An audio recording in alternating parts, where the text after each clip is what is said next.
Bismillahirrahmanirrahim. Assalamualaikum warahmatullahi wabarakatuh.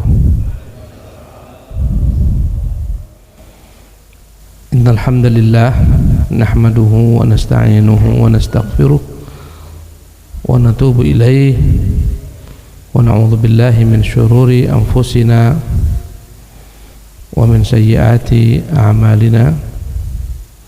Man yahdihillahu fala mudilla lahu wa man yudlilhu fala hadiyalah. Asyhadu an la ilaha illallah wahdahu la syarikalah wa asyhadu anna Muhammadan abduhu wa rasuluh la nabiyya ba'dah. Amma ba'du. Rabbi shrah li sadri wa yassir li amri wahlul 'uqdatam min lisani yafqahu qawli. Rabbi zidni ilma warzuqni fahma wa amalan mutaqabbala. Allahumma ya hayyu ya qayyum birahmatika astaghith aslih li sya'ni kullah wa la takilni ila nafsi tarfata ain. Para pengurus Masjid Al-Hakim, para hadirin hadirat, ikhwan akhwat fillah, alhamdulillah, dengan segala rahmat dan cucuran nikmatnya Allah kumpulkan kita di rumahnya ini dalam ketaatan kepada Allah Jalla wa'ala, dan semoga terhitung jihad di jalannya kaki-kaki yang kita ayunkan dari rumah kita masing-masing ke tempat ini. Man kharaja fi talabil ilmi fahuwa fi sabilillah hatta yarji'a. Atau kama qala, Nabi mengatakan, barang siapa yang keluar tujuannya menimba ilmu, maka dia dianggap di jalan Allah hingga dia kembali ke rumahnya. Dan sesungguhnya waktu yang sedikit ini, 1 jam, 1 jam setengah ya ke depan, begitu besar ganjarannya jika kita ikhlaskan karena mengharapkan wajah Allah Subhanahu wa ta'ala semata. Inilah majlis yang dicintai oleh Allah, dibanggakan oleh Allah.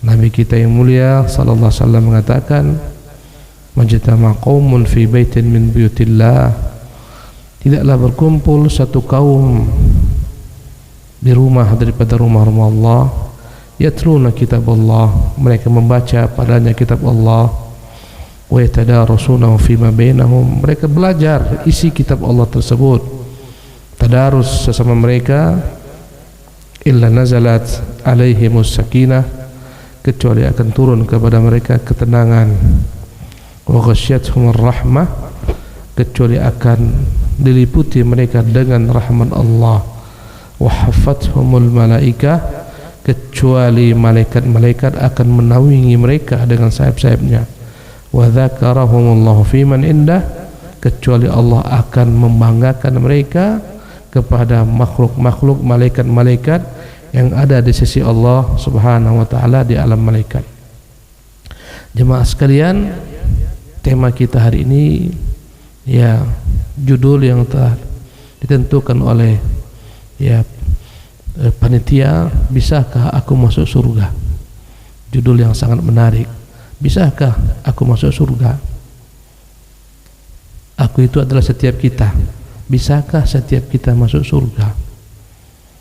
Jemaah yang Allah muliakan, asal muasal kita itu semua dari sana.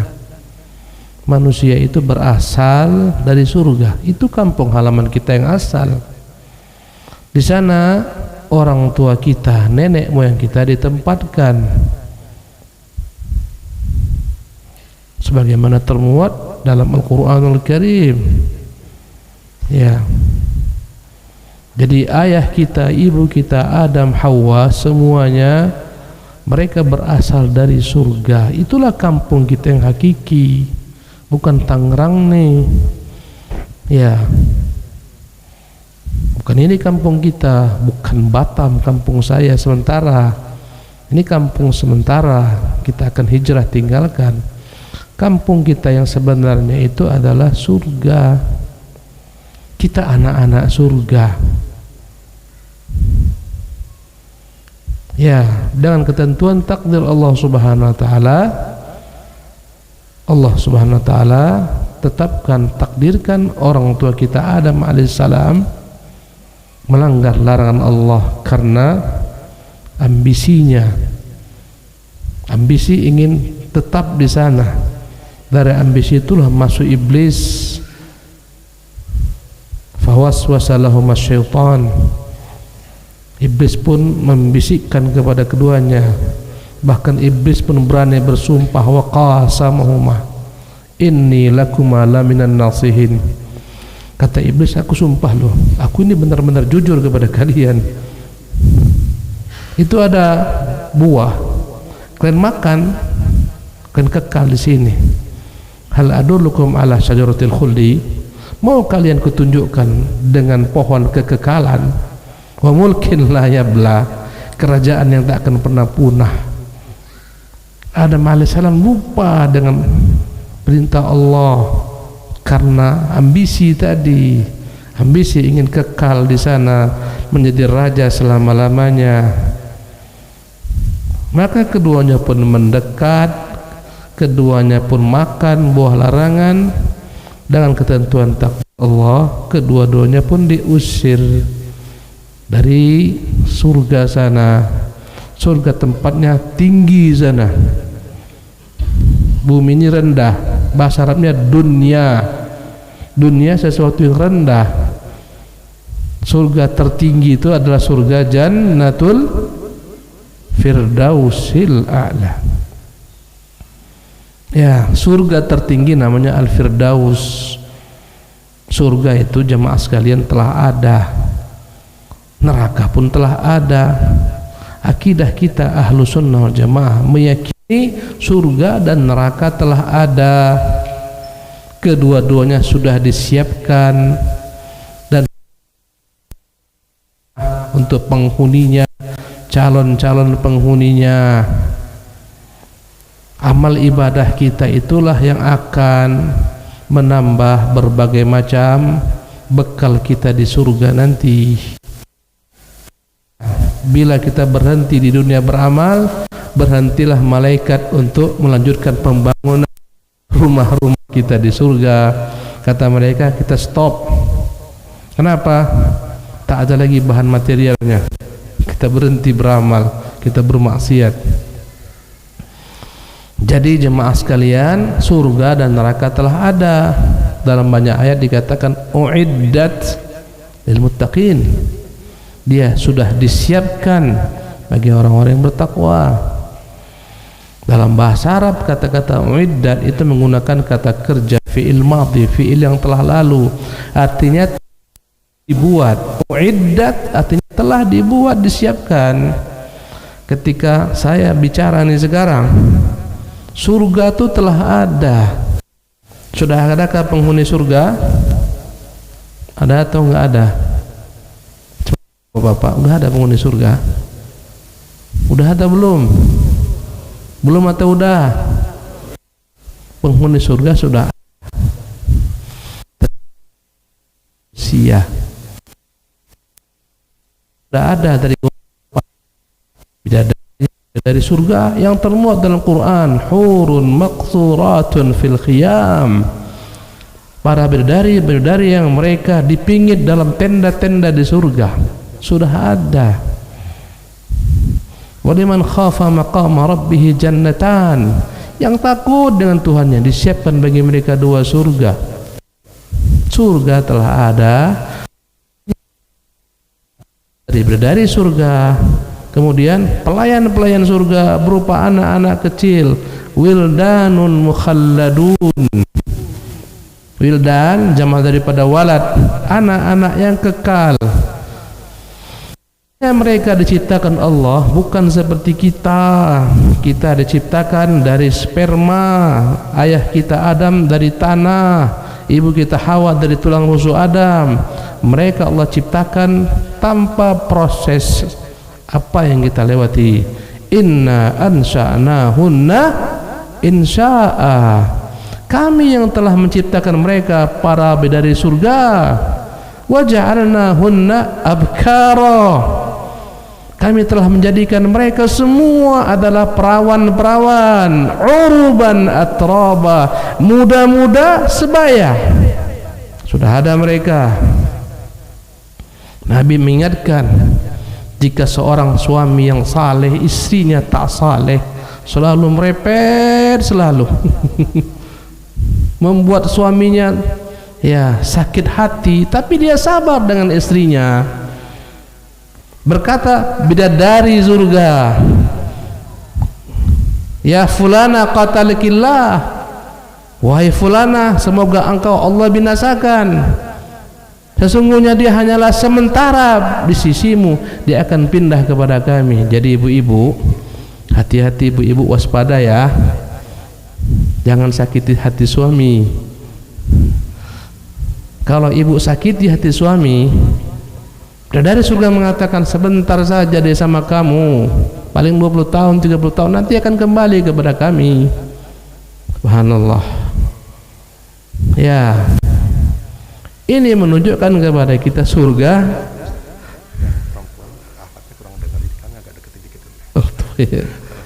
Surga sudah ada.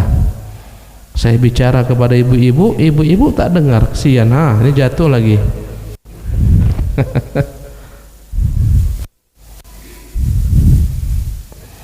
Bapak-bapak dengar apa tadi kata Ustaz? Ulangi lagi. Apa kata Ustaz tadi?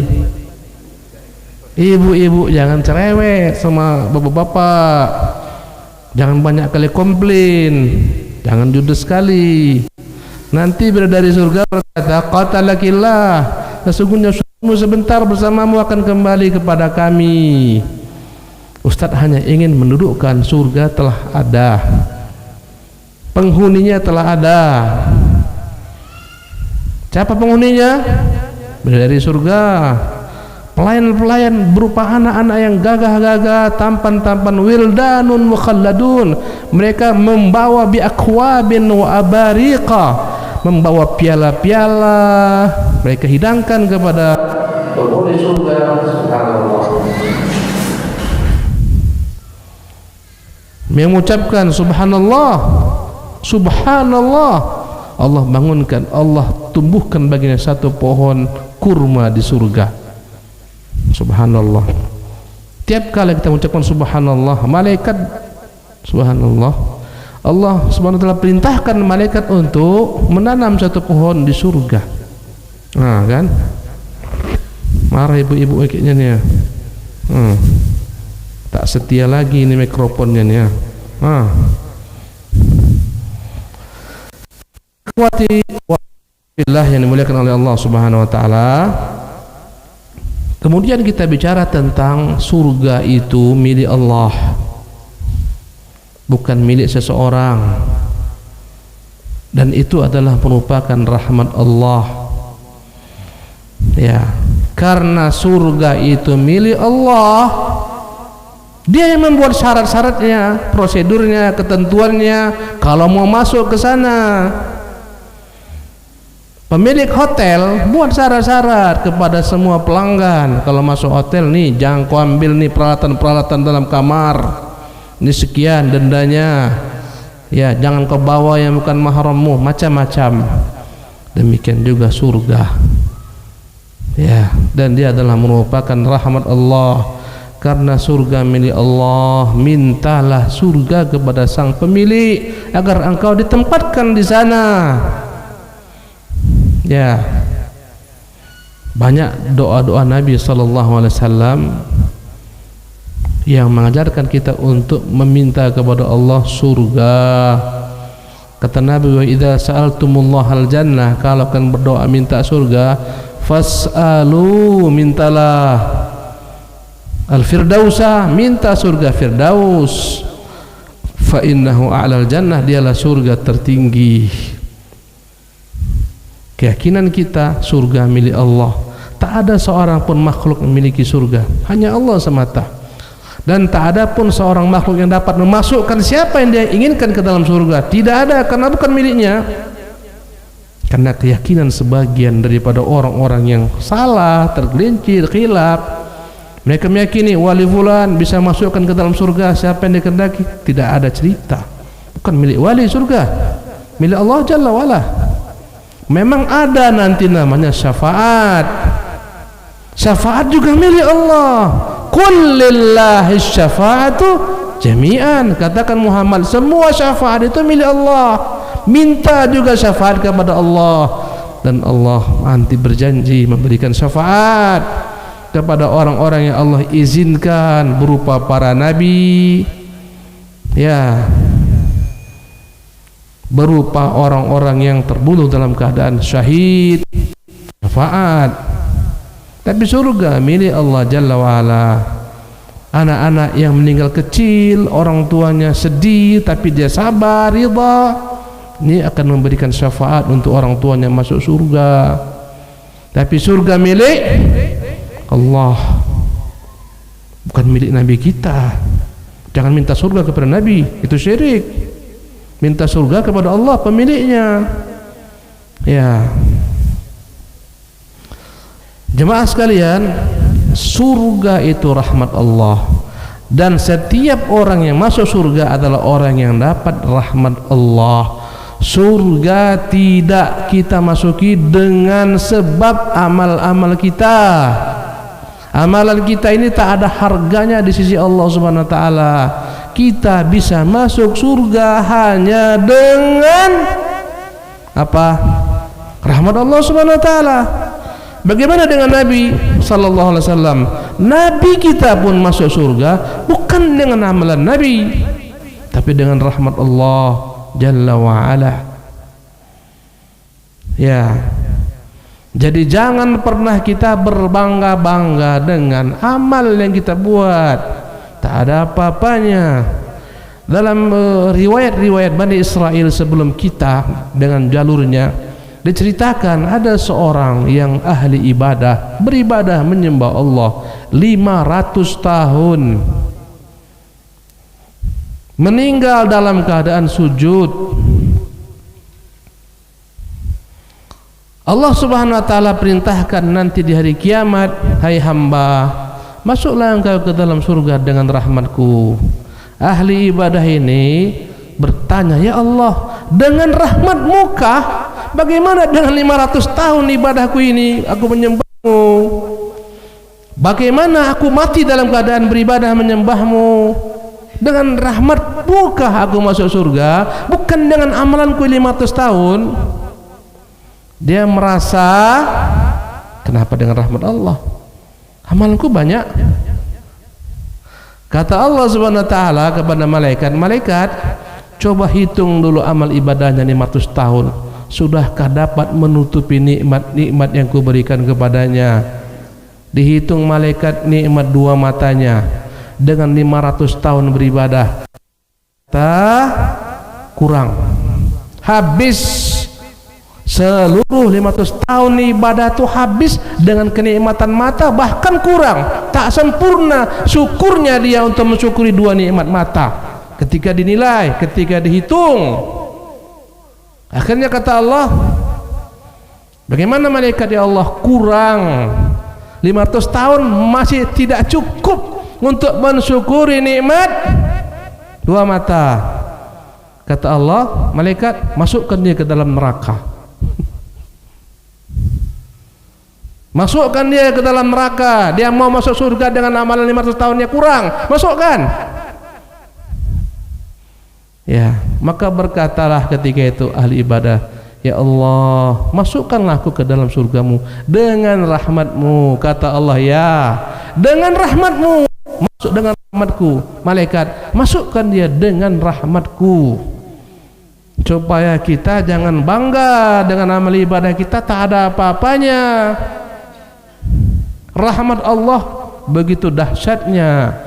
Karena itulah Nabi kita yang mulia sallallahu alaihi wasallam mengatakan, walladzi nafsi biyadihi, demi dia Allah yang jiwaku ini di tangannya, la yadkhulu al-jannata ahadun minkum bi'amalihi, tidak akan pernah seorang pun yang akan masuk surga dengan amalannya. Qalu, mereka bertanya, wala anta ya Rasulullah, bagaimana dengan engkau ya Rasulullah? Engkau pun tidak. Qala wala ana, aku pun tidak masuk surga dengan amalanku, illa an yataghammadani Allah birahmatin minhu wa fadl, hanya karena rahmat Allah semata dan karunia-Nya aku dimasukkan ke dalam surga. Hadis rawahu Muslim. Subhanallah. Ustaz, banyak dalam Quran ayat-ayat bima kuntum ta'malun, dengan sebab kalian beramal. Bagaimana Ustaz? Antum katakan bukan amal yang masukkan ke dalam surga tapi rahmat. Ini ayat dengan apa-apa yang kalian amalkan. Amalan bukan menentukan seseorang masuk surga. Yang memasukkan orang adalah rahmat Allah. Dan diantara bentuk rahmat Allah, diantara rahmat Allah, Allah tunjuki orang-orang beriman agar mereka beramal. Jadi amal adalah bagian daripada rahmat Allah Subhanahu wa taala. Ya, jangan salah mengaji, jangan salah memahami kajian. Akhirnya ibu-ibu tak mau lagi sholat. Bukan amal kok emang buat masuk surga, rahmat Allah, tak usah aku sholat. Ustaz tak katakan demikian. Jangan salah paham. Amal itu bagian daripada iman. Yang tidak beramal tidak beriman. Konsekuensi iman amal. Ya, jemaah yang dimuliakan oleh Allah Subhanahu wa taala, inilah dia surga yang kita masuk ke sana dengan rahmat Allah Subhanahu wa taala semata. Tadi Ustaz sebutkan, karena surga milik Allah, tentu Dia yang membuat ya kriteria siapakah orang yang bisa masuk surga. Tentu kita semua ingin ke sana. Kalau kita ingin, penuhilah apa-apa yang Allah Subhanahu wa taala syaratkan. Subhanallah. Apabila tidak terpenuhi syaratnya, engkau tidak akan mungkin masuk ke sana. Syarat pertama masuk surga harus ada padanya, mutlak, tidak boleh tidak, keislaman. Islam. Yang tidak masuk Islam tidak akan masuk surga. Yakin? Yakin, seyakin-yakinnya.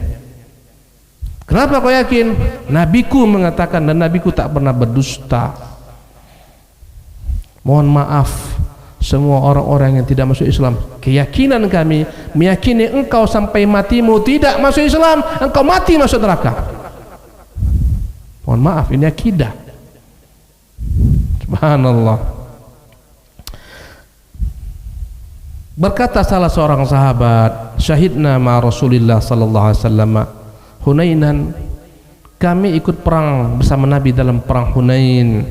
Faqala li rajulin mimman yadda'i bil Islam, hadza min ahli nar. Ketika perang Hunain, Nabi katakan ada seseorang yang ikut perang bersama kaum muslimin. Nabi mengatakan ini orang penghuni neraka.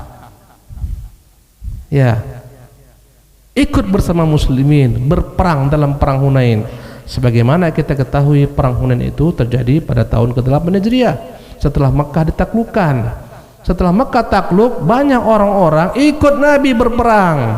Jumlah pasukan Nabi menaklukkan Mekah 10.000. Perang Hunain jumlah pasukan 12.000. 2.000 masuk ke dalam Islam. Sebagian tak murni, sebagian belum masuk Islam. Mungkin lisannya Islam, hatinya belum. Dia ingin dapatkan harta rampasan perang. Berperanglah bersama Nabi dan kaum muslimin. Kata Nabi, ini orang ahli neraka. Falamma hadarna al-qitala qatala ar-rajulu qitalan syadida. Ketika perang berkecamuk, kami lihat laki-laki itu berperang begitu dahsyatnya. Fa asabathu jirahatun, akhirnya dia pun terluka.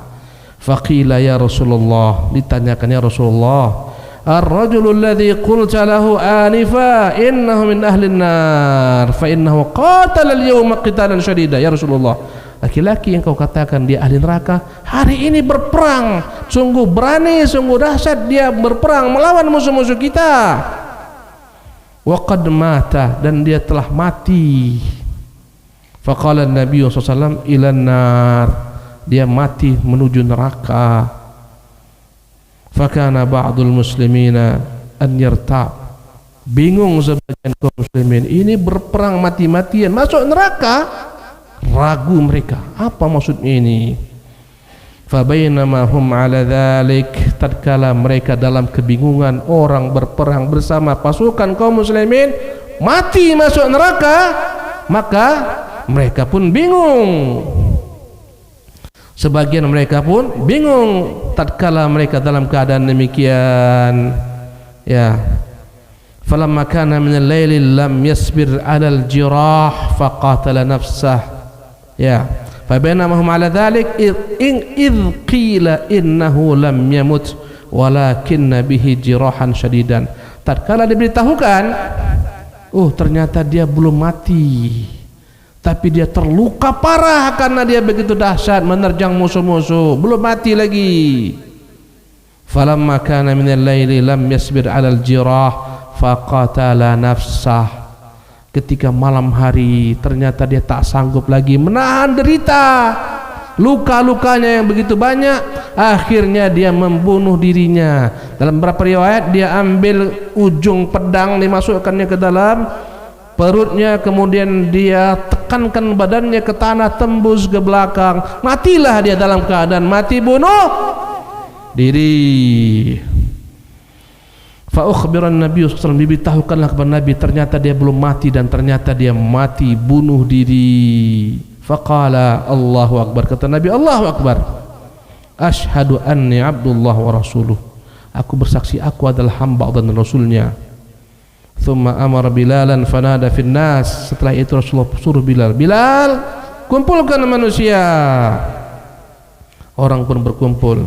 Nabi pun bersabda, annahu la yadkhulul jannah illa nafsun muslimah, tidak masuk surga kecuali jiwa yang Islam.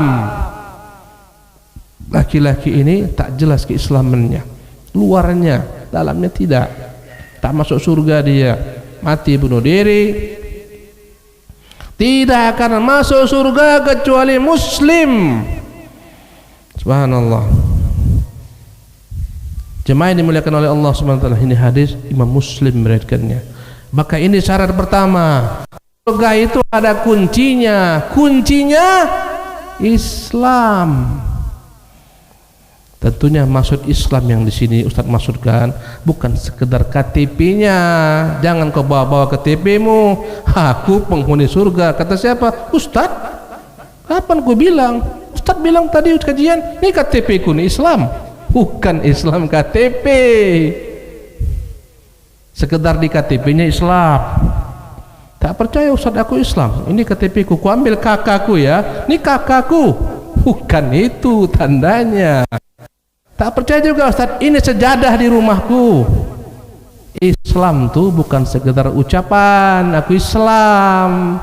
Islam itu al-istislamu lillahi wahdah.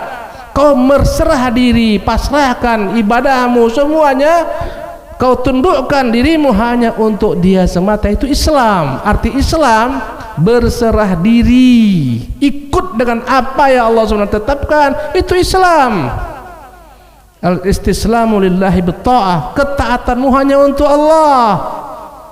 Menunjukkan kepada kita, orang yang tergelincir ke dalam kesyirikan tercemar keislamannya. Orang yang tergelincir ke dalam kesyirikan terancam tidak masuk ke dalam surga. Subhanallah. Allah mengatakan, innahu man yusyrik billah, sesungguhnya barang siapa yang mensyirikkan Allah, menyekutukan Allah, faqad harramallahu alaihil jannah, Allah haramkan baginya surga, wa ma'wahu nar, tempatnya neraka, wa ma lidzalimina min ansar, orang zalim tak akan ada hari kiamat yang bisa membelanya, menolongnya. Karena itulah jemaah, hati-hatilah kita, jangan sampai kita berbuat syirik.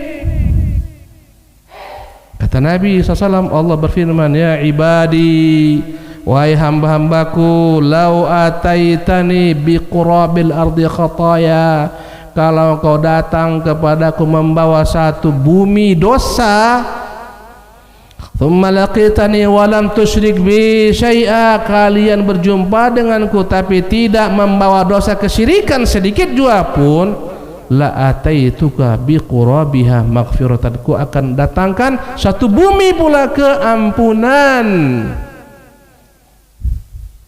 Kata Allah, innallaha la yaghfiru an yushraka bihi, Allah tidak akan memberikan ampunan bagi orang-orang yang mati menyekutukan Allah Subhanahu wa taala. Wa yaghfiru ma duna dzalika liman yasha, tapi Allah mengampuni orang-orang yang berbuat dosa, mati dengan dosanya, kepada siapa yang Dia kehendaki. Subhanallah. Orang yang berbuat dosa masih ada peluang, kalaupun masuk neraka dikeluarkan nanti dengan imannya. Kata Nabi kita, yukhraju minan nari man kana fi qalbihi mithqalu habbati khardal min iman, dimasukkan ke dalam surga, dikeluarkan dari dalam neraka orang yang dalam hatinya ada secercah, sekecil, lebih kecil daripada biji sawi, daripada keimanan.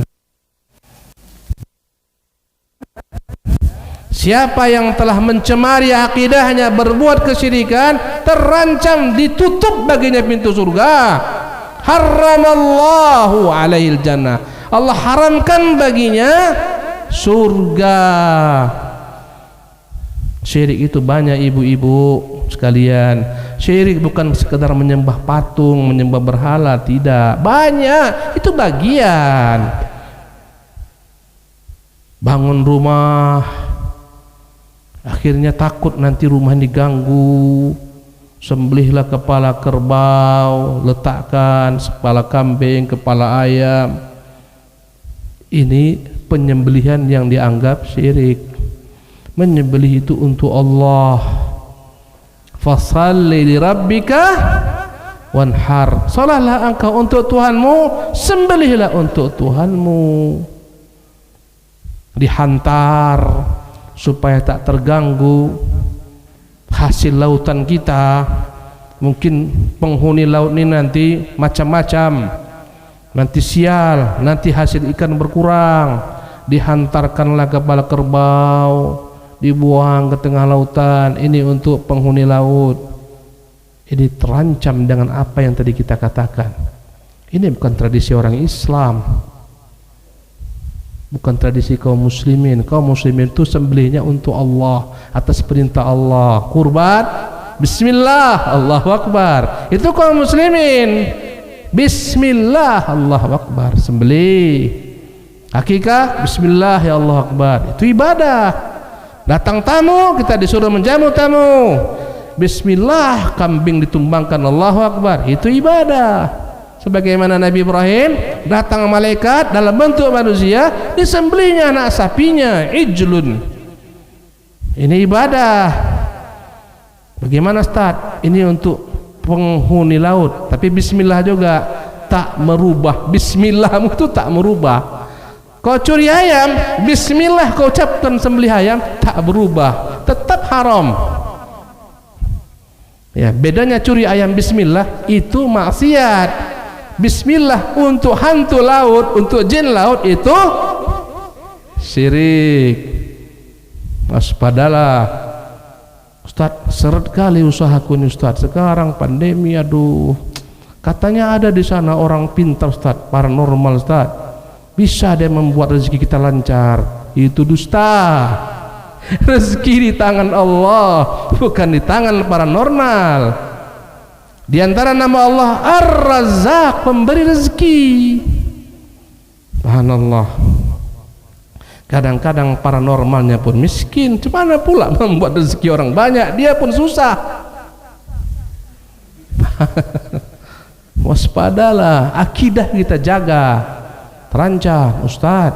Kabarnya makam di sana tuh Ustaz, keramat lu.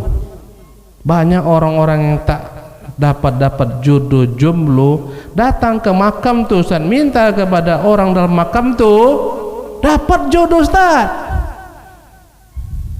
Tak boleh minta kepada makhluk dalam perkara-perkara yang hanya Allah mampu memberikannya. Jodoh bukan di tangan makhluk, jodoh di tangan Allah. Rezeki bukan di tangan makhluk, rezeki di tangan Allah. Kesembuhan bukan di tangan makhluk, kesembuhan di tangan Allah. Kalaulah kesembuhan milik dokter, tak ada dokter yang sakit. Ternyata dokter ada juga yang sakit, kena COVID juga dokter, kadang-kadang kena juga penyakit macam-macam. Hipertensi dokter, kadang-kadang dokter kena gula, ada dokter kena penyakit gula. Berarti bukan punya dokter kesembuhan, Allah. Maka kau salah alamat minta kesembuhan kepada orang telah meninggal. Salah alamat, doamu itu salah panjatkan. Dan Nabi kita mengajarkan orang ketika dia meninggal tidak bisa melakukan amalan apapun juga. Kalau orang meninggal bisa beramal, ibu-ibu, pasti dia akan banyak-banyak beramal dalam kuburnya untuk menambah pahalanya. Nabi kita mengatakan, idza mata banu Adam inqata'a amaluhu illa min thalathin. Kalau anak Adam meninggal, terputus semua amalannya. Tak bisa lagi dia beramal kecuali 3 amalan yang bisa berkelanjutan yang dia buat ketika hidup. Inilah 3 amalan yang akan abadi.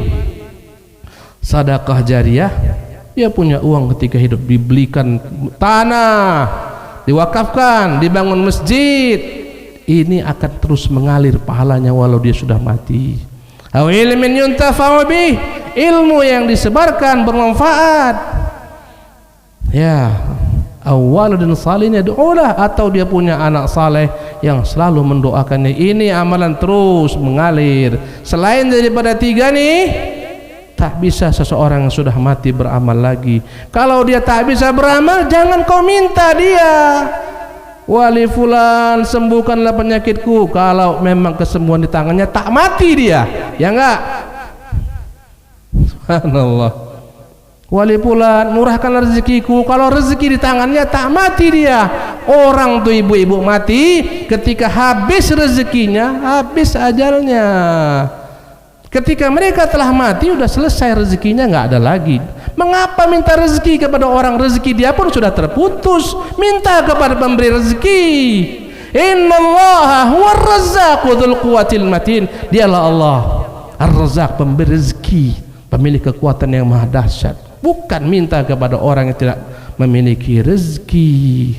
Jadi jangan terpengaruh ibu-ibu, katanya Ustaz kubur sana keramat. Kau minta-minta kepada Tuhanmu Jalla wa'ala. Iyyaka na'bud wa iyyaka nasta'in. Ya Tuhan, hanya kepadamu aku beribadah, hanya kepadamu aku mohon pertolongan Tuhan. Boleh rupanya minta tolong Ustaz? Boleh, dalam perkara yang mampu ditolong manusia boleh. Ustaz, tolonglah aku dulu, bantulah angkat meja ini berat. Boleh? Boleh. Ustaz, tolonglah bantu aku Ustaz. Apa mau aku bantu? Murahkanlah rezekiku Ustaz. Kau salah alamat. Bukan kepada saya kau minta murah rezeki, bukan di tangan saya. Minta kepada Allah. Jadi ibu-ibu sekalian, kunci masuk surga tadi Islam. Penghalang masuk surga syirik, kekufuran. Kadang-kadang ibu-ibu sekalian ada paham-paham yang disebarkan. Katanya semua agama itu baik, semua agama itu benar, semua agama itu masuk surga penghuninya. Kacaulah dunia. Tak laku untuk kita orang Islam. Islam mengajarkan hanya umat Islam masuk surga. Begitu Ustaz? Iya. Kata siapa? Tuhan kami. Bagaimana Yahudi Ustaz? Bagaimana Nasara? Mereka masuk neraka. Kata siapa? Tuhan kami juga. Bagaimana orang non-muslim Ustaz? Mereka masuk neraka. Kata siapa? Tuhan kami juga. Ustaz, janganlah kejam kali. Bukan aku kejam. Ini perkataan Allah. Innal ladzina kafaru min ahlil kitabi wal musyrikina fi nari. Anak Eka pun hafal. Apa pusing gitu teriakan mana-mana, semua agama sama? Tidak sama. Subhanallah. Ini Tuhannya satu, ini Tuhannya banyak, sama? Tidak. Ini Tuhan kita, Tuhan yang menciptakan alam semesta. Ini Tuhannya diciptakannya sendiri. Sama? Tidak. Subhanallah. Jadi jemaah sekalian yang dimuliakan Allah Subhanahu wa taala, ini penghalang masuk surga, syirik, kufur. Sesungguhnya orang-orang yang kafir dari golongan ahlu kitab, maksudnya siapa? Yahudi dan Nasara wal musyrikin, semua orang kafir di luar ahlu kitab, fi nari jahannam, dalam neraka jahannam kekal. Ulaika hum syarrul, mereka lah seburuk-buruk makhluk. Kejam kali Ustaz. Enggak kejam, mereka yang zalim kepada Allah. Allah menciptakan mereka, Allah beri mereka rezeki, Allah memberi mereka kehidupan, nyembah selain Allah Subhanahu wa taala. Siapa yang zalim? Menyembah yang tak pernah mencipta, yang tak pernah buat, tak pernah mengatur alam. Siapa yang zalim? Mereka yang zalim. Subhanallah. Jemaah yang dimuliakan oleh Allah Subhanahu wa taala, di antara perkara-perkara yang akan masukkan orang ke dalam surga adalah rasa takutnya kepada Allah. Rasa takut kepada Allah. Waliman khafa maqama rabbih jannatan. Barang siapa yang takut kepada kedudukan Tuhannya, baginya dua surga dalam surah Ar-Rahman. Bahkan karena rahmat Allah, jemaah sekalian, ada hadis sangat menakjubkan. Hadis ini sahih tentang seseorang yang takut jumpa Allah Jalla wa'ala. Ketika dia mau meninggal, dia kumpulkan anak-anaknya, dia bertanya, ayu abin ana lakum, kira-kira menurut kalian aku di bapak bagaimana? Kata mereka, khairu abin, engkaulah sebaik-baik ayah. Kata dia, kalian salah, aku inilah makhluk paling buruk. Apa yang tak aku kerjakan semua aku kerjakan. Sini aku udah mau mati, pegang wasiatku, amalkan wasiatku. Nanti kalau aku sudah mati, bakar tubuhku, bakar, jangan sisakan sampai jadi debu.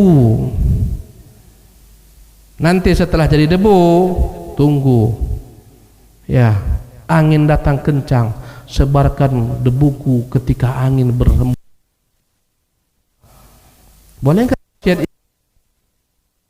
Boleh kita wasiat bakar tubuh kita, boleh.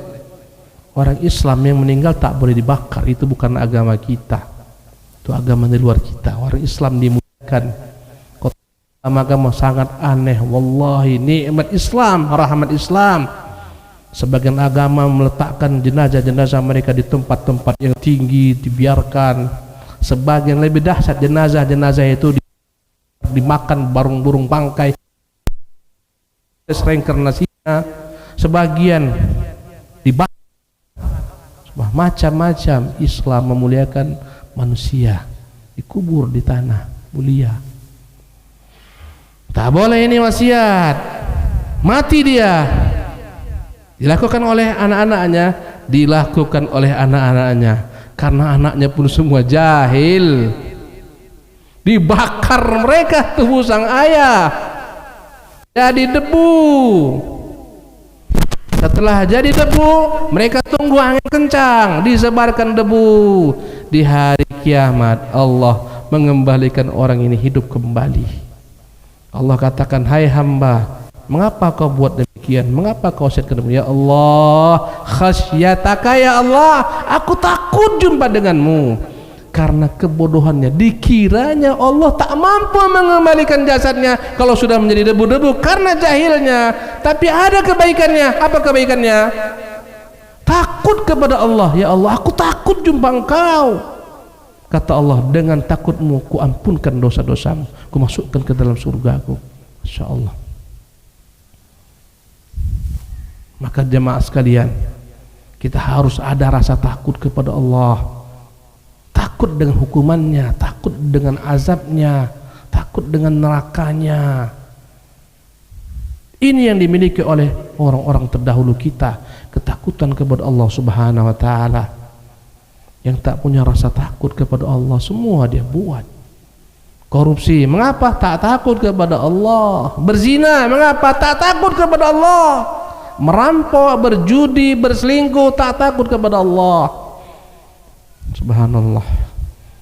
Takut ini ibadah yang dahsyat, yang bisa masukkan seorang ke dalam surga Allah Subhanahu wa taala.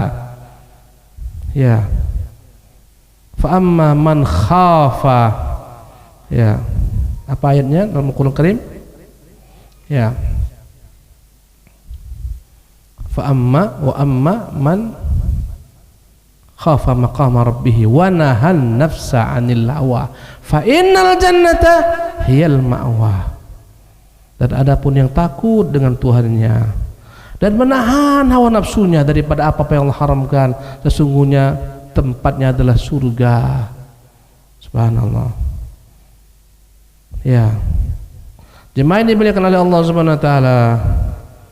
Berikutnya yang akan memasukkan seorang ke dalam surga, belas kasih kepada anak-anak yatim. Allahu Akbar. Inilah Islam. Islam itu agama cinta kasih. Islam agama rahmat. Kata Nabi, innama ana rahmatun muhdatun. Aku ini rahmat ya Allah kirimkan. Subhanallah. Islam agama rahmat. Bukan kata-kata orang itu Islam itu agama radikal. Dalam Islam membunuh kucing aja masuk neraka. Bagaimana pula membunuh manusia, membuat teror? Dakhalat imra'atun an-nara fi hirratin habisatha. Seorang perempuan masuk neraka gara-gara mengurung kucing. La hiya at'amatha wa la hiya tarakatha. Tidak diberi makan, tak dibiarkan, mencari makan sendiri, mati, masuk neraka. Mengurung kucing saja masuk neraka, apalagi memenjarakan manusia, memperbudak orang-orang merdeka, menjual orang-orang merdeka. Kadang-kadang dahsyat, yang dijual bukan lagi barang, yang dijual apa? Manusia. Perdagangan manusia dijual, kirim ke negeri sana, kirim. Ini Masya Allah, ini calon-calon penghuni neraka ini. A'udzubillahi min dzalik. Kata Nabi yang mulia sallallahu alaihi wasallam, ana wa kafilul yatimi fil jannati hakadha. Aku dan orang yang mengayomi anak yatim, mengasuh anak yatim, menafkahi anak yatim,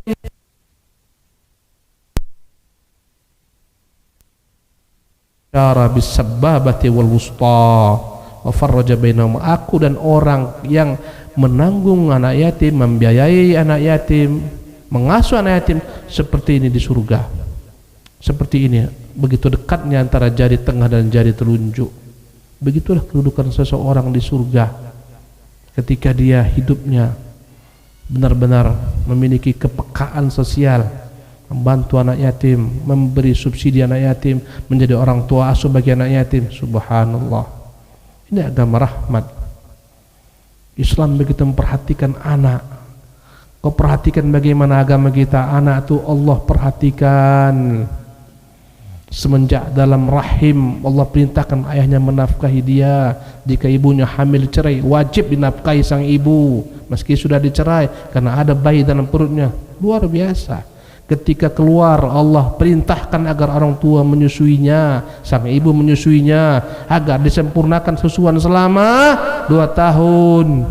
Islam agama rahmat. Subhanallah. Teringat saya ketika Umar berjalan-jalan suatu malam, sangat menyedihkan kisahnya. Umar mendengar tangisan anak bayi. Subhanallah. Akhirnya Umar pun mendatangi tenda tersebut. Mengapa anakmu menangis? Kau susukanlah dia. Dia tak tahu ini Umar, karena Umar selalu kemana-mana malam hari menyelihat rakyatnya. Maka dia berkata, anak ini malam hari ini kusapi. Berapa umurnya? Baru setahun sekian. Kenapa cepat kali kau sapi? Karena Umar Amirul Mukminin mengatakan subsidi pangan hanya akan diberikan kepada anak-anak kalau dia sudah disapi. Anakku ini belum kusapi, malam ini ingin kusapi supaya aku bisa menuntut pangan kepada Umar. Subhanallah. Kaget Umar. ternyata kebijakannya salah. Ibu tega menyapi anaknya supaya besok dapat subsidi daripada Umar. Dia tak tahu itu Umar. Kata sang ibu, antara aku dan antara Umar di hari kiamat. Dibeda-bedakannya, nunggu di sapi baru dapat subsidi. Subhan, Umar gemetar, Umar menangis, Umar pulang. Seketika dia katakan besok hari, semua anak-anak yang lahir dapat subsidi dari pemerintah. Allahu Akbar, luar biasa keindahan Islam.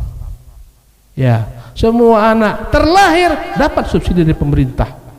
Inilah Islam, subhanallah. Jadi itu perhatian Islam kepada anak-anak luar biasa. Anak-anak yatim, banyak ayat menerangkan wajib mereka dipelihara, dijaga. Subhanallah, hartanya dikembangkan.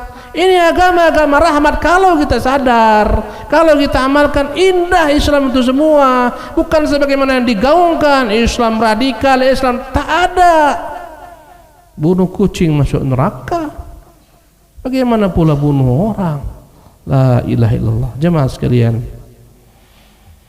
di antara amalan-amalan yang akan masukkan seorang ke dalam surga menurut perkataan Nabi kita yang mulia SAW, ya, setelah tauhid, membaca ayat kursi setiap lepas sholat. Mengapa rupanya Ustaz dahsyat ayat kursi ini? Ya, tidak ada ayat lebih dahsyat dalam Quran sebagaimana keagungan ayat kursi. Rasulullah pernah tanya kepada salah seorang sahabat, Abdul Mas'ud, kira-kira menurutmu ayat apa yang paling agung dalam Al-Quran? Seketika spontan disebutkan ayat Allahu la ilaha illallahul hayyul qayyum. Dalam ayat ini terkandung Tuhan kita Allah, keagungannya, kebesarannya. Dialah pencipta alam semata, alam semesta, yang hidup tak pernah mati, yang berdiri sendiri, semua makhluk bergantung kepadanya. Allahu la ilaha illallahul hayyul qayyum. Tuhan yang maha berdiri sendiri, tidak ada berbutuhkan makhluk lainnya. Siapapun tak dia butuhkan. Al-Hayyul Qayyum, yang dia hidup selama-lamanya. Semua mati, makhluk-makhluk mati, binasa, dia hidup kekal selama-lamanya. La ta'khudhuhu sinatun wa la nawm. Tuhan tak pernah mengantuk, tak pernah tidur sedikit pun. Subhanallah. Sampai akhir ayat, dalamnya begitu dalam. Kata Nabi yang mulia sallallahu alaihi wasallam dari hadis Abu Umam al-Bahili, ya, man qara'a ayatal kursiyyi dubura kulli salatin maktubatin, barang siapa yang membaca ayat kursi selepas salat, lam yamna'hu min dukhulil jannati illa al-maut, maka tak ada yang menahannya masuk surga kecuali kematian. Karena belum mati aja masuk surga. Kalau habis baca ayat kursi mati dia, masuk surga. Tidak ada yang menghalangi orang masuk surga kecuali karena dia belum mati. Kalau dia membaca ayat, tapi ingat jemaah, bukan sekedar baca. Kadang-kadang inilah masalahnya, dibaca ayat kursi, dibaca kalimat tauhid la ilaha illallah, tapi dibaca di hadapan berhala. Subhanallah, di hadapan berhala la ilaha illallah. Kau kemanakan kalimat la ilaha illallah itu? Hati-hati dengan, ya, subuhat. Semua agama itu benar, hati-hati, itu bukan dari Islam. Semua agama itu sama, hati-hati. Tak sama agama. Orang-orang non-muslim pun tak mau mereka dikatakan mereka muslim, tak mau. Tak. Ya, kadang-kadang dia baca ayat kursi. Di mana dibacanya? Di kuburan yang dikeramatkan. Kenapa? Berharap agar ini ahli kubur memberinya manfaat.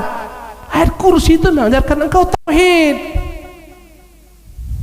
Jadi bukan sekedar baca, pahami isinya, kandungannya tentang Allah Tuhanmu yang tak pernah mengantuk, tak pernah tertidur, yang hidup selama-lamanya, tempat bergantung seluruh makhluk. Al-Hayyul Qayyum, ya, baginya miliknya semua terdapat di bumi, bukan milik selainnya.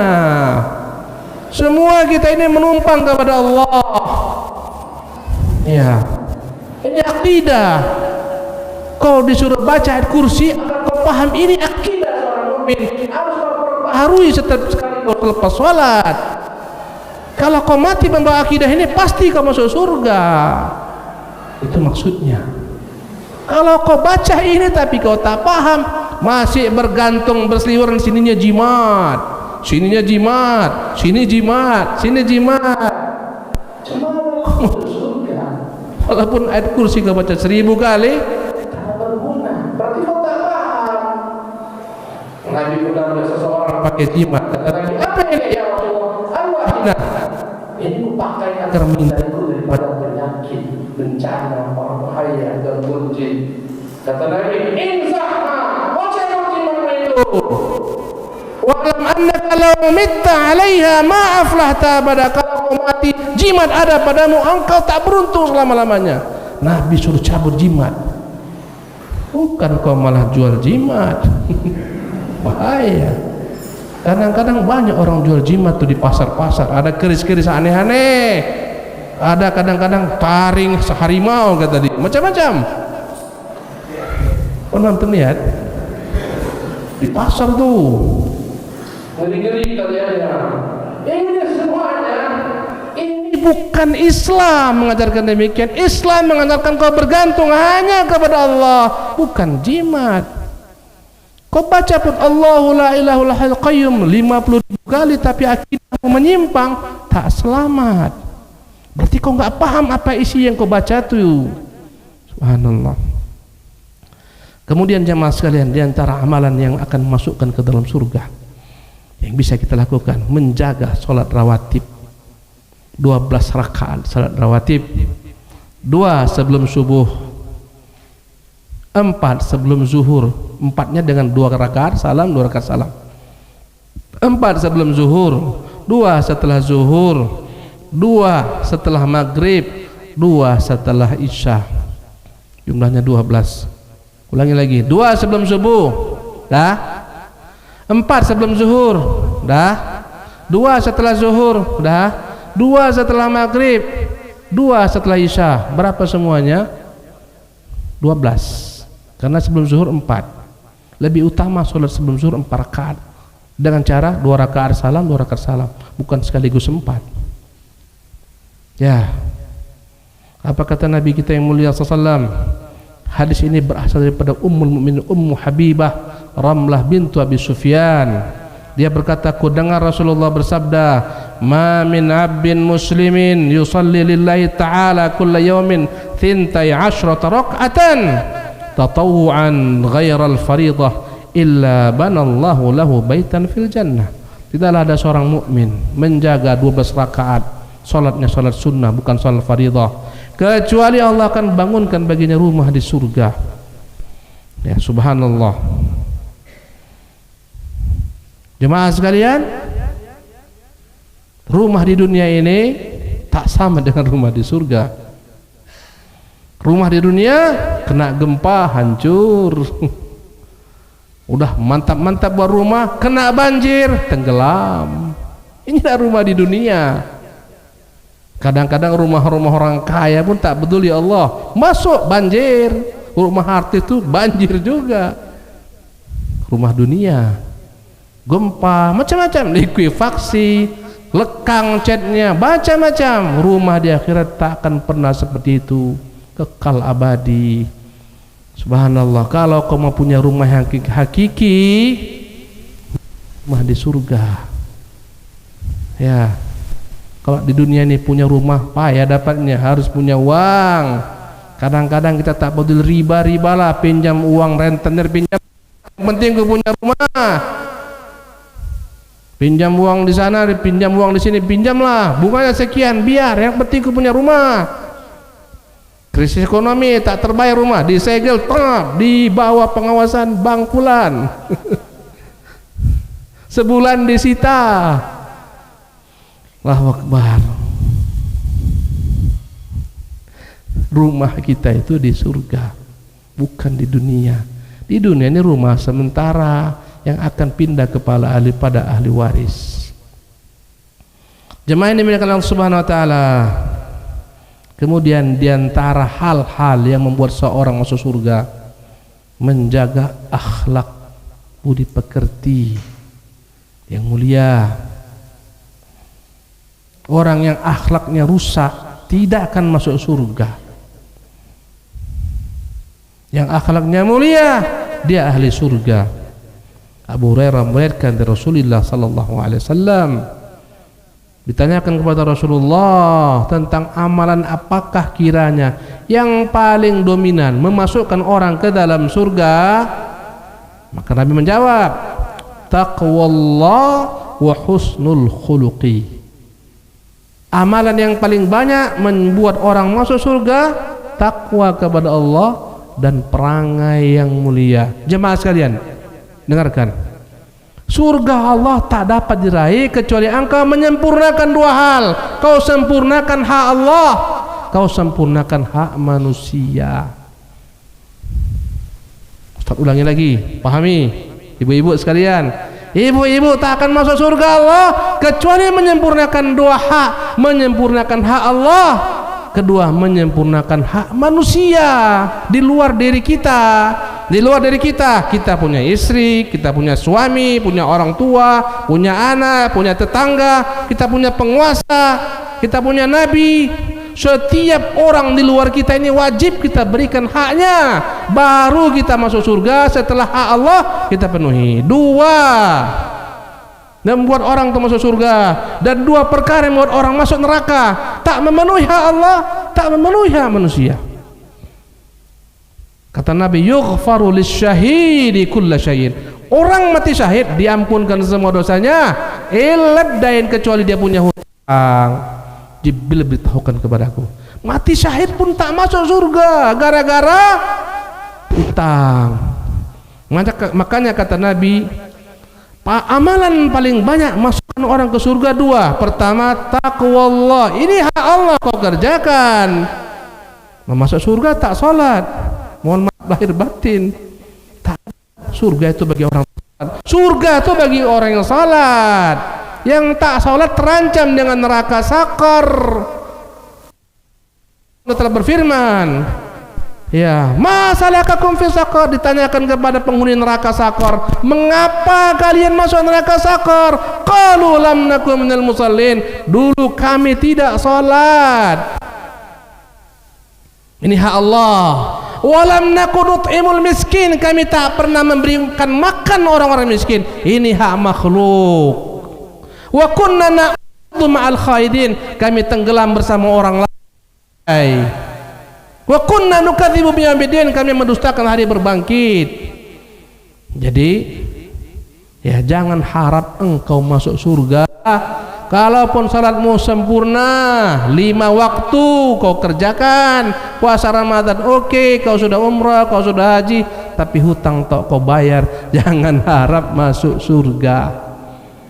Apalagi membuat kezaliman, berdagang mengurangi timbangan, memasukkan faktur, meng-up faktur.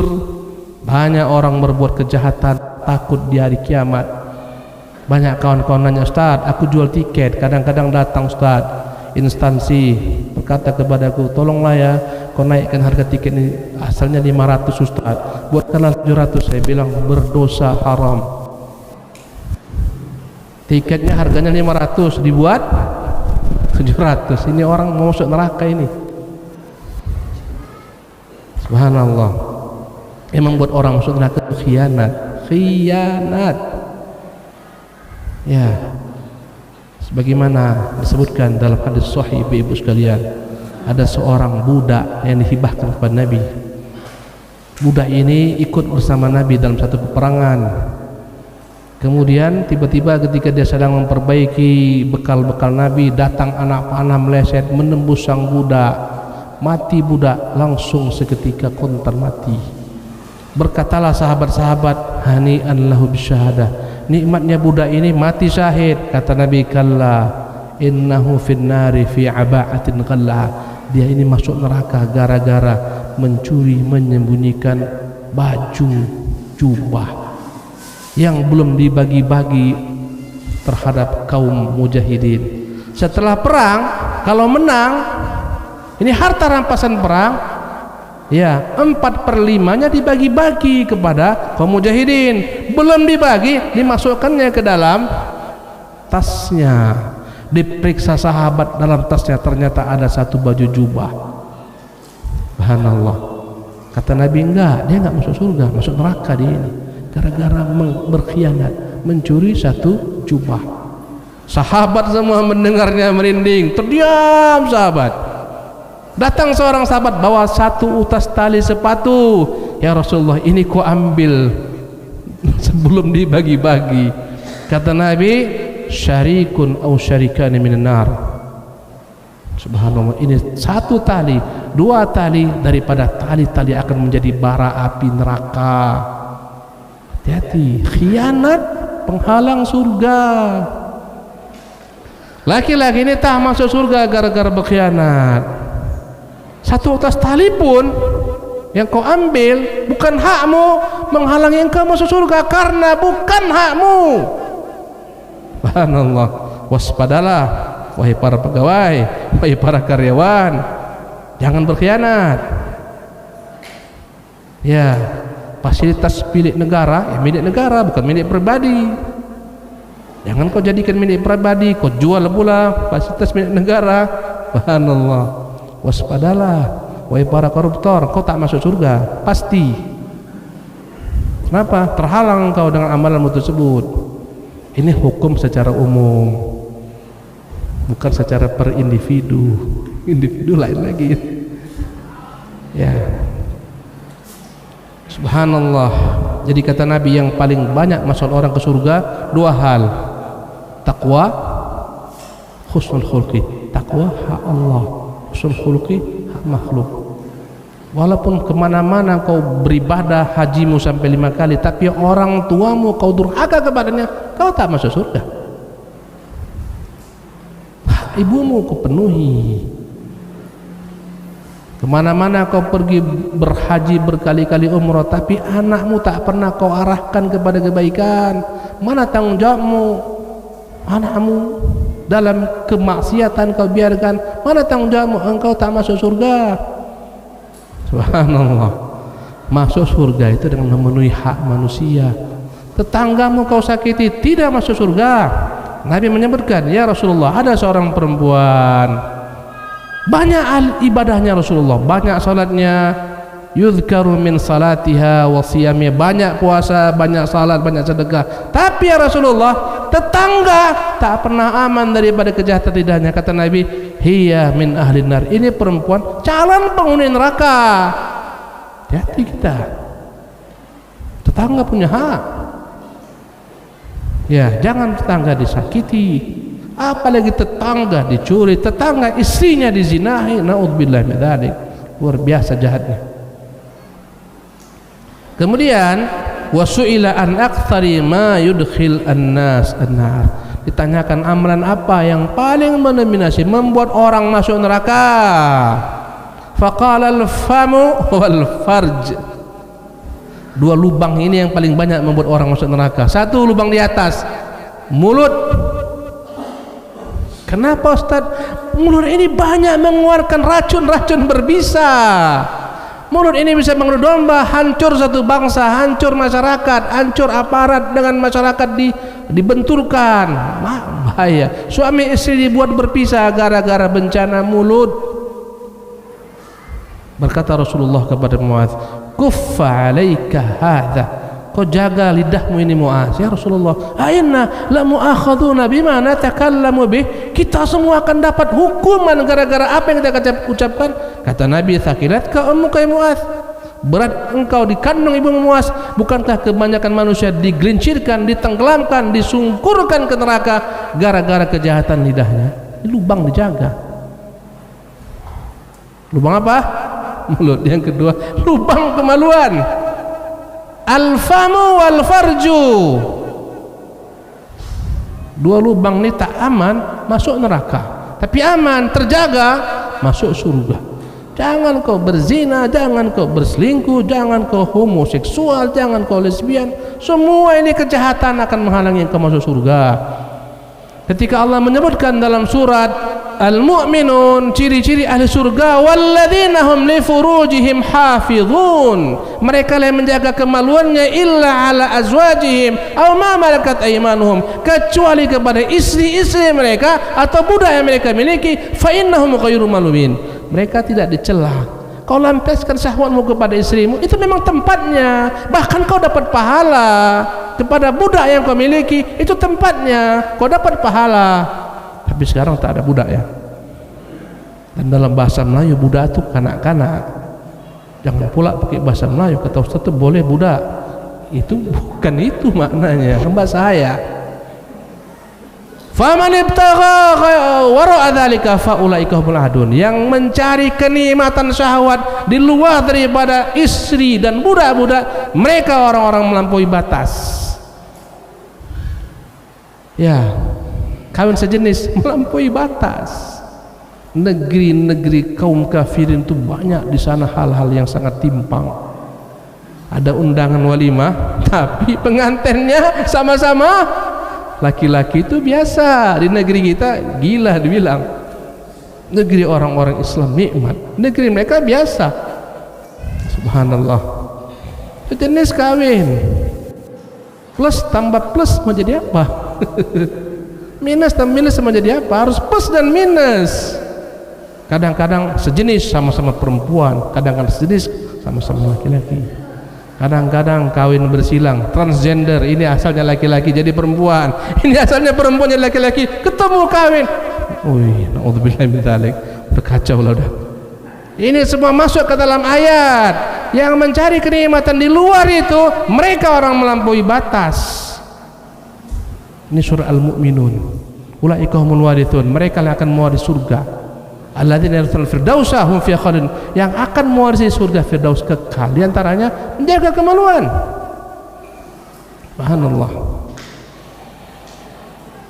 Jemaah ini dimuliakan Allah Subhanahu wa taala. Kemudian berikutnya di antara hal-hal yang masukkan seorang ke surga, ya, menyingkirkan segala yang membahayakan di jalan. Ini amalan nampaknya kecil, nampakmu ada paku kecil, nampakmu ada beling, kau ambil, singkirkan. Ini amalan mudah memasukkan kau ke dalam surga. Ada dahan yang terjatuh ke jalan menghalangi orang, kau ambil, kau buang. Ini memasukkanmu ke dalam surga. Agama Islam agama benar-benar positif, luar biasa. Tak boleh kita berbuat zalim. Harus selalu energi kita ini dikonsentrasikan untuk mengerjakan semua yang positif. Abu Hurairah meriwayatkan dari Rasulullah bersabda, laqad ra'aitu rajulan yataqallabu fil jannati fi syajaratin qata'aha min dhahri at-tariqi kanat tu'addin nas, rawahu Muslim. Sungguh aku pernah diperlihatkan Allah di antara penghuni surga seorang laki-laki yang memotong pohon yang melintang di jalan yang menghalangi manusia. Kadang angin kencang, jatuh pohon, dipotongnya, dibuangnya. Kata Nabi, sungguh kulihat seseorang dalam kenikmatan surga, kemana-mana dia pergi disebabkan gara-gara dia memotong pepohonan yang melintang di jalan menghalangi manusia. Kata Nabi, al-imanu bid'un wa sab'una syu'batan, iman 70 cabang lebih. A'laha, yang tertingginya qaulu la ilaha illallah, ucapan kalimat tauhid la ilaha illallah. Adnaha, yang terendahnya imatatul adza 'anit tariq, menyingkirkan segala yang membahayakan di jalan. Maka jangan pula kita membuat bahaya di jalan, dibuat lubang, dibuat apalagi namanya polisi tidur tinggi-tinggi mengganggu orang. Hati-hati, waspadalah. Kita harus menyingkirkan semua yang membahayakan di jalan, bukan malah menghalangi jalan. Bahaya, mengganggu orang di jalan, memalak orang di jalan, pungli di jalan. Ini semua terancam tak masuk surga. Subhanallah. Sebagian tempat, subhanallah, banyak preman-preman yang menguasai jalan. Banyak supir-supir itu mengeluh, bentar-bentar berhenti, ikhlas tapi tak rela. Keluar, baru 100 meter, 1 kilo, keluar, menghalangi jalan. Tadi beri, dilempar. La ilaha illallah. Kau tengok itu banyak orang Islam pula itu lagi. Islam yang tadi itulah. Islam apa? KTP dan KK. Orang Islam, kata Nabi, al-muslimuna man salimal al-muslimu man salimal muslimuna min lisanihi wa yadihi. Orang Islam tuh yang selamat orang lain dari kejahatan lidahnya dan tangannya, itu orang Islam. Dan sebaliknya, subhanallah. Jemaah ini dimuliakan Allah Subhanahu wa taala. Ya, di antara amalan-amalan yang memasukkan seorang ke dalam surga, dalam satu hadis Nabi pernah mengatakan, puasa sunnah, mengantar jenazah, memberi makan orang miskin, membesuk orang sakit. 4 amalan kau gandengkan satu hari, engkau akan masuk surga. Ya, puasa sunnah, mengantar jenazah, memberi makan orang miskin, membesuk orang sakit. Tentunya kau harapkan daripada Allah ganjarannya. Abu Hurairah meriwayatkan, Rasulullah pernah bersabda, man asbaha minkumul yawma sa'iman. Siapa hari ini yang berpuasa? Qala Abu Bakar radhiyallahu anhu, ana. Kata Abu Bakar, saya ya Rasulullah. Lihatlah bagaimana dahsyatnya iman Abu Bakar. Semua cabang iman dia buat. Siapa hari ini berpuasa? Saya, kata Abu Bakar Siddiq. Qala faman tabi'a minkumul yawma janazah. Siapa hari ini mengantar jenazah? Qala Abu Bakrin ana. Kata Abu Bakar, saya ya Rasulullah. Sahabat lain tak angkat tangan, dia angkat tangan. Qala faman at'ama minkumul yawma miskinan. Siapa hari ini memberi makan orang miskin? Qala Abu Bakar, ana ya Rasulullah, saya lagi. Ya, qala Rasulullah SAW, faman ada minkumul yawma maridan. Siapa yang membesuk orang sakit? Kata Abu Bakar, ana ya Rasulullah. Semuanya Abu Bakar. Subhanallah. Faqala Rasulullah, maka Rasulullah bersabda, majtama'na fi imri'in illa dakhalal jannah. Oh muslim, tidaklah berkumpul amalan ini dalam diri seorang muslim, dalam diri seorang mukmin, kecuali Allah wajibkan baginya surga. Subhanallah. Puasa sunnah, ya, memberi makan orang miskin, mengantar jenazah, membesuk orang sakit, ini luar biasa Islam tuh. Ya, yang masukkan seorang ke surga lainnya jujur, menepati janji, amanah, ya, menjaga kemaluan, menjaga pandangan, menjaga tangan. Dalam satu hadis Nabi yang mulia mengatakan, dari hadis Ubadah bin Samit, idmanu li sittan min anfusikum. Berilah aku garansi tentang 6 hal. Aku akan memberikan garansi untuk kalian surga. Siapa yang memberikan garansi dia mampu, ya, melakukan 6 hal ini, aku garansi baginya surga. Subhanallah. Yang memberi garansi Nabi SAW. Ya, kata Nabi, usduqu idza haddatstum. Jujur kalau kau berkata-kata, itu satu. Usduqu idza haddatstum. Kalau kau berkata-kata jujur, jangan menipu, jangan berdusta. Wa aufu idza wa'adtum. Kalau berjanji tepati. Jangan janjinya manis di awal-awal masa pemilu, setelah dapat asem jadinya. Kau berjanji tepati, engkau berjanji kepada seorang tepati. Wa'addu idza tumintum. Kalau engkau diberikan amanah, tunaikan amanah. Wahfadhu furujakum. Jaga kemaluan kalian. Wa ghaddu absarakum. Jaga pandangan mata kalian. Pandangan mata ini bahaya, ini pintu ke neraka. Pandangan mata kalau tidak benar ditempatkan, dia menjadi pintu ke neraka. Pandangan mata ini, dari pandangan mata lah semua maksiat itu muncul. Dari pandangan mata orang berzina, dari pandangan mata orang mencuri, merampok, dan seterusnya. Dari pandangan mata orang korupsi. Jaga pandangan matamu. Wa kuffu aydiyakum. Pelihara kedua tanganmu, tahan. Jangan memfitnah dengan medsos, dengan 2 tanganmu kirim berita hoax, memecah belah bangsa, memecah belah negara, memecah belah kaum muslimin. Jaga tanganmu kalau mau selamat. Jangan malah engkau menyebarkan fitnah, memotong-motong perkataan video kau share supaya orang terfitnah dengannya. Hati-hati. Hadis dikutip Ahmad bin Hanbal dan Ibnu Hibban, ya, dan sanadnya sahih. Jemaah yang dimuliakan Allah Subhanahu wa taala, terakhir daripada amalan-amalan yang bisa masukkan orang ke dalam surga khusus untuk wanita. Ya. Kata Nabi yang mulia sallallahu alaihi wasallam, "Idza shallatil mar'atu khamsaha." Jika seorang perempuan mengerjakan salat 5 waktu, wa shamat syahraha, berpuasa di bulan Ramadan secara utuh. Kalaupun andai kata ada halangan, dia ganti. Wa hafizat farjaha, menjaga kemaluannya.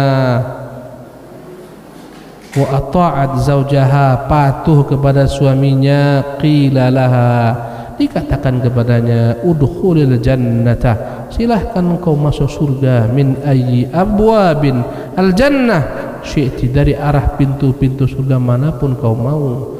Pintu surga ada 8.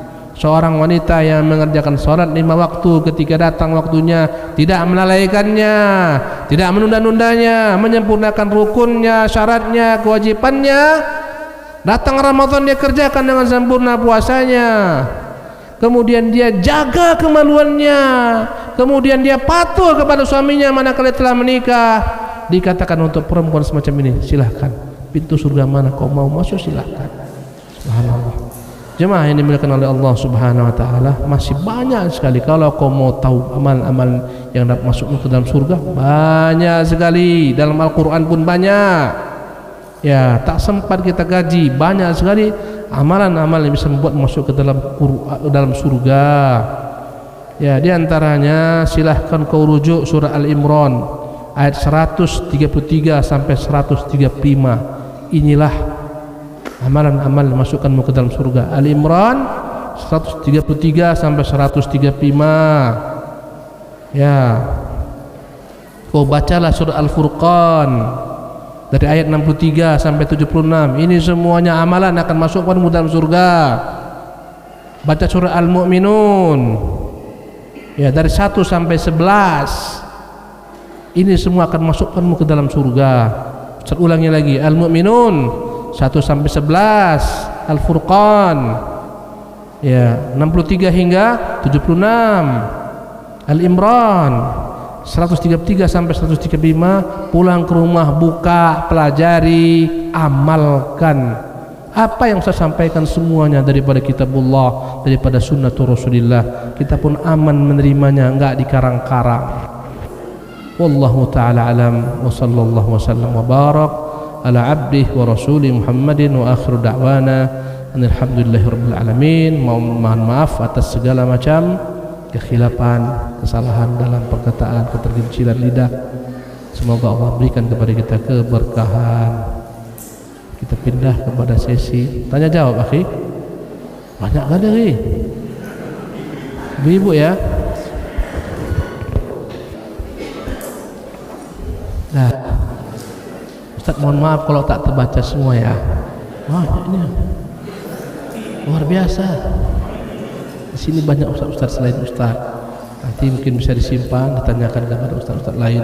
Kalau tak bisa ustaz baca semua. Kalau bisa ustaz baca semua. Mau antum dengar? Besok ini mau?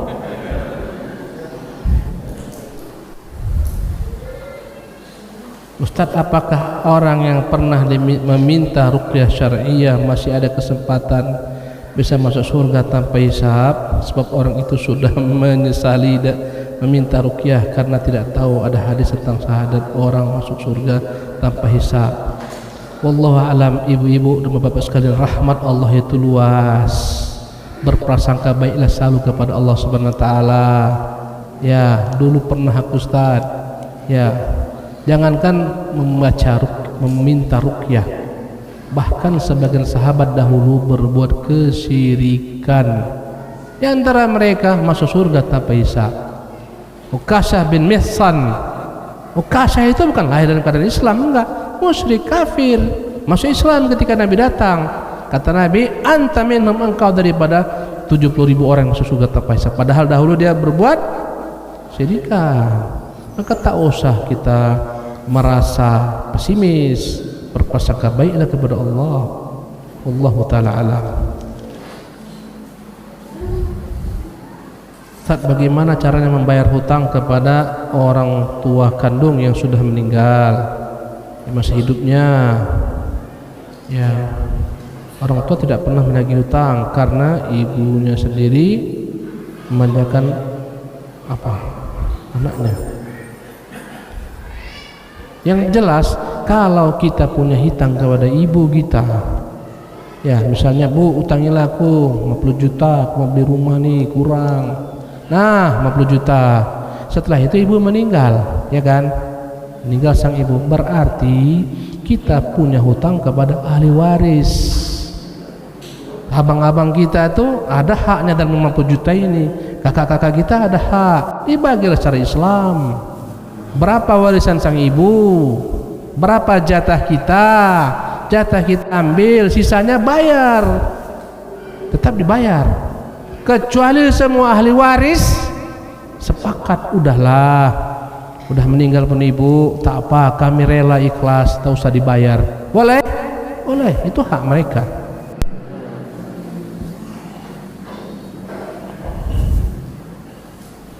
Bagaimana Ustaz mengirim video atau mengirim atau apapun namanya ke WA yang tak sopan, tidak menjaga adab? Apakah terancam apakah terancam tidak masuk surga? Yang jelas kita disuruh untuk menghindari segala macam perkara-perkara yang buruk, baik perkataan maupun perbuatan. Ya, supaya kita masuk surga jangan berkata-kata buruk. Surga itu, ibu-ibu, bapak sekalian, negeri yang baik. Karena itulah tak masuk ke dalam surga kecuali orang-orang baik, akidahnya baik, perkataannya baik, perbuatannya baik, baru masuk surga. Kalau andai kata masih ada yang kotor, dibakar di neraka terlebih dahulu. Atau jika Allah dengan rahmatnya membersihkan kotoran tersebut, ya, maka janganlah kita berbuat keburukan, kejelekan. Di-share gambar-gambar yang tak layak dipandang, kadang-kadang gambar-gambar yang memang subhanallah, ya, merubah-rubah, mengedit gambar-gambar orang. Orang itu pun tak rela dia dikirim gambarnya. Janganlah dikirim. Ah, main-main Ustaz, tapi kau sudah memberikan pahala kepada tersebut. Ada wajah-wajah orang internasional yang memang dibuat jadi simbol-simbol. Kesian. Bagaimana hukumnya menggunakan kalung memperlancar peredaran darah? Pengobatan jika dapat dibuktikan secara ilmiah, masuk ke dalam logika, memang dia efektif. Ya, batu-batu itu misalnya dialirkan ke listrik, mengandung listrik, akhirnya ya bisa melancarkan peredaran, maka tak mengapa. Dengan ketentuan memang terbukti secara ilmiah dan logika menerimanya. Tapi andai kata ada orang sakit, patah kakinya, yang diurut kaki ayam, masuk akal enggak? Yang patah kaki kawan, yang diurut ayam, ini udah gak masuk akal nih. Kuncinya masuk enggak dalam logika berpikir, teruji enggak secara ilmiah, itu saja.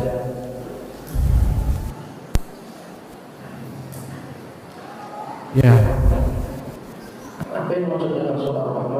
janjikan bagi Allah di dua surga, jannatani, dua taman, taman di surga. Mau tahu? Nantilah lihat.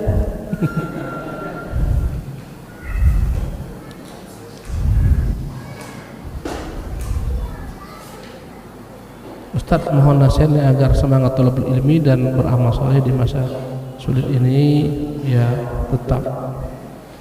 Masya Allah, ya. Yang jelas ikhwati fillah, memang hidup kita selalu ada ujian-ujian. Ya, Allah menguji kita dengan penderitaan, menguji kita dengan kesenangan. Seorang mukmin dalam segala macam ujian dia lulus. Kata Nabi kita, ajaban li ambil mukmin, sungguh menakjubkan orang beriman. Inna amrahu kullahu lahu khair, semua urusannya baik. In asabathu sarra syakar fakana khairan lah. Jika dia mendapatkan peluang-peluang kenikmatan, dia bersyukur, itu yang terbaik baginya. Jika dia mendapatkan ujian-ujian penderitaan, wa idza asabathu dharra sabar, mendapat penderitaan dia sabar, fakana khairan lah, itulah yang paling baik baginya. Walaysa dzalika illa lil mu'min, ini hanya khusus spesial bagi orang beriman. Orang beriman tetap istiqamah menimba ilmu, apapun cerita, walaupun pandemi tetap berinfak, walaupun sulit, walaupun sedikit, istiqamah. Ya, alladzina yunfiquna fis sarra'i wad dharra wal kadhimil ghaidha, yang berinfak baik dikala dia lapang ataupun dikala dia sempit, tetap berinfak semampunya. Istiqamah menyembah Allah dalam segala keadaan, dalam susah menyembah Allah, taat patuh kepada Allah, dalam senang taat patuh menyembah Allah Subhanahu wa taala. Itu ciri-ciri orang mukmin sejati. Orang munafik, wa minan nasi man ya'budullah ala harfin, menyembah Allah dalam keadaan tertentu, senang sembah Allah, susah tinggalkannya masjid, tinggalkannya sholat dan semacamnya. Ini orang munafik. Ustaz, bisakah suami menarik istri ke surga apabila dilihat istri tidak? Ya, apa ini? Bisakah suami menarik atau mengajak istri ke surga apabila dilihat istri tidak ada surga? Mengingat di dunia suami istri lalu pergi ke majelis ilmu bersama. Oh, mungkin pertanyaannya, bisakah suami istri berkumpul di surga? Mungkin itu ya. Jangan khawatir ibu-ibu, istri-istri kita di dunia yang saleha dan kita pun saleh, semuanya akan berkumpul di surga. Bukan hanya istri kita, bahkan anak cucu kita. Rahmat Allah, Allah Maha Pengasih, tak dia biarkan kita tanpa istri kita, tanpa anak cucu kita. Allah mengatakan walladzina amanu, dan orang-orang yang beriman, wattaba'athum dzurriyyatuhum biiman, yang diikuti oleh anak cucunya dengan iman, alhaqna bihim dzurriyyatahum, kami tempatkan semua cucunya sama dengannya. Kalaupun anak cucunya di bawah derajatnya, semua dinaikkan ke dalam surga kakek moyangnya. Subhanallah, rahmat Allah begitu luas. Yang menjadi istri kita adalah istri yang masuk ke neraka, kita ke surga, atau sebaliknya, suami ke neraka, istri ke surga, udah selesai, putus. Di dunia saja. Istri ya saleh, suaminya saleh, setelah itu dia kawin lagi, nanti sama suami mana? Suami yang terakhir. Itulah yang terjadi dengan Nabi sallallahu alaihi wasallam. Nabi itu hanya satu istrinya yang perawan, semuanya janda, semuanya pernah menikah. Sebagian mereka adalah orang-orang utama dan lain-lainnya. Ya, maka semua istri Nabi akan menjadi istri-istri Nabi di surga. Karena itulah semua ulama mengatakan istri akan bersama suami. Cuman rela antum, dek, nanti kok abang mati nggak usah kawin ya dek, supaya kita sama-sama surga. Enak kali abang, aku masih muda. Udahlah, nggak usah pikirkan itu, nggak usah tahan-tahan istri itu. Bilang aja, dek, kalau aku udah mati akan dikawin-kawin aja lah, nggak apa-apa itu. Ya, berani? Bilang aja lah. Kali abang larang aku kawin, aku masih muda, umur 18 tahun, udah sampai aku, udah nih. Ya, ada yang mengatakan menjadi dengan suami terakhir, ada yang mengatakan disuruh pilih suami mana. Tak ada dalil yang jelas dalam perkara itu, ijtihad saja.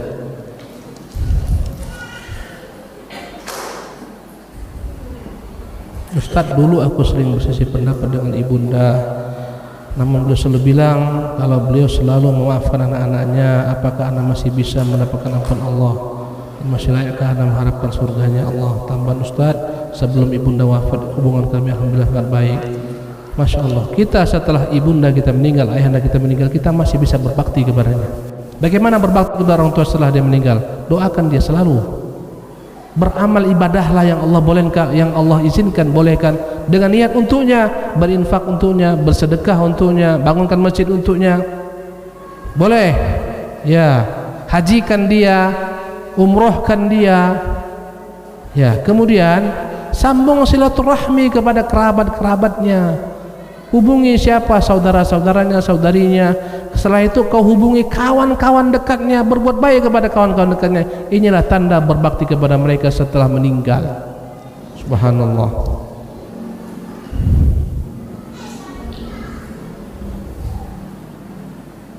Bagaimana bila ada seorang istri yang berpahaman tidak semua suami-suami harus ditaati, hanya suami yang saleh harus ditaati, seperti suami yang sering membaca Al-Quran. Suami harus ditaati dalam kebaikan. Kalau dia perintahkan kebaikan, wajib ditaati meski dia tak saleh. Nggak ada alasan, alah abang pun tak saleh, nggak mau aku patuh. Tidak, tetap. Ustaz tanya, ayah ibu kita tak saleh, wajib patuh kepada keduanya? Wajib, dalam perkara kebaikan patuh. Bahkan orang tua kita kafir pun dua-dua, wajib kita patuh kepada perintahnya selama tidak bertentangan dengan Islam. Wajib berbakti kepada keduanya selama tidak bertentangan dalam Islam. Alhamdulillah, habis juga. Demikianlah kajian kita pada siang hari ini, semoga bermanfaat. Mohon maaf atas segala kekhilafan. Subhanakallah bihamdik, asyhadu an la ilaha illa anta astaghfiruka wa atubu ilaika. Assalamualaikum warahmatullahi wabarakatuh.